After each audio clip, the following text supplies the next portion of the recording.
Good evening, everyone. My name is Jim Faherty. I'm a college counsellor here at TEDxTASIS. Imagine it's 1976. TEDxTASIS England is newly founded, and this is what the world looks like. The British economy is still recovering from the global recession and is faced with rampant inflation and rising unemployment. The UK government has just passed the Education Act, which pushed to end selective secondary education like grammar schools. The National Front was trying to make Britain great again. Sorry, America, as with so many things, the UK got there first. In essence, it was a system in flux, balancing traditional structures with new progressive ideas, increasing access, and grappling with societal anxieties about falling living standards. Does any of that sound familiar? 50 years ago, education, despite some innovations and some changes, was preparing students for stable professions and predictable futures. Mining, manufacturing, and industry accounted for a quarter of all jobs, and the service industry accounted for a full 50%. If we compare that to data from last year, mining, manufacturing, and industry accounted for just 6% of these jobs. Simply put, in the 70s and 80s, when you left school or university, you would slot into a known role in society. Your path ahead was like a ladder. Every step was clear, every rung was laid out for you. The ladder was straight, predictable, and safe. These days, it's a bit different to say the least. The ubiquity of smartphones and increasing sophistication of AI is changing the fundamentals of how we think about careers and work. These days, if you want to work in the media industry, you don't need to study a media studies degree. You could just post videos on YouTube and build up a successful fan base, a bit like someone like Mr. Beast has done. If you're under 15, or you will know who that is. If you're over 15, you probably won't know. Like me, I had to Google him. You could become a PE teacher to the nation, like the UK's most famous fitness coach, Joe Wicks, who rose to fame during the COVID lockdowns by live streaming fitness sessions from his living room. In 2020, he was awarded an MBE, and last year he became a guest dragon on the TV show Dragon's Den. Pretty good for a humble YouTuber. Even becoming a taxi driver nowadays is different. 50 years ago, to become a London black cab driver, you had to spend 2 to 3 years of learning what is known as the knowledge, which is a series of tests testing your memory of the routes, the roads, and the landmarks of central London.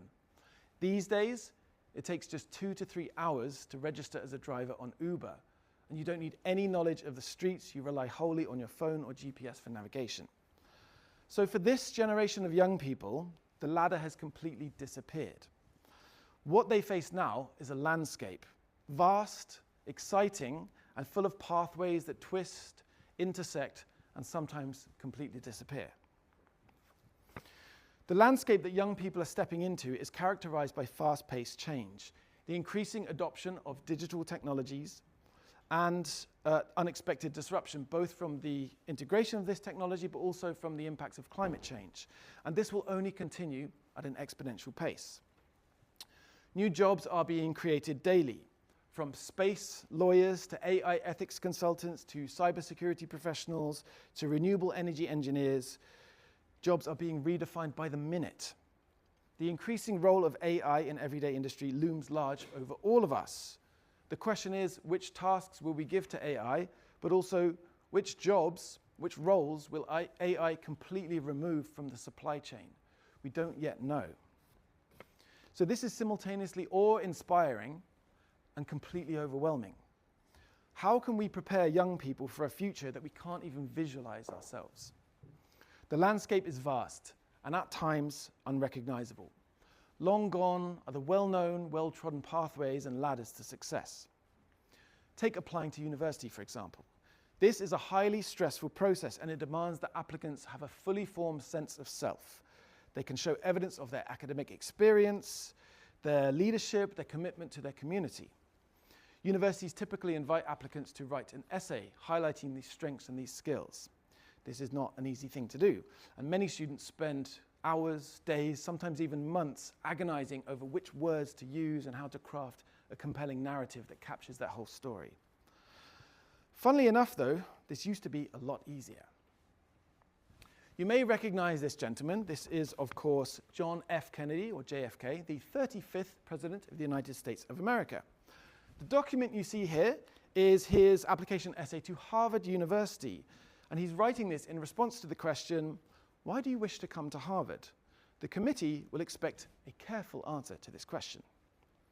And this, ladies and gentlemen, is what the 35th President of the United States of America wrote in his essay.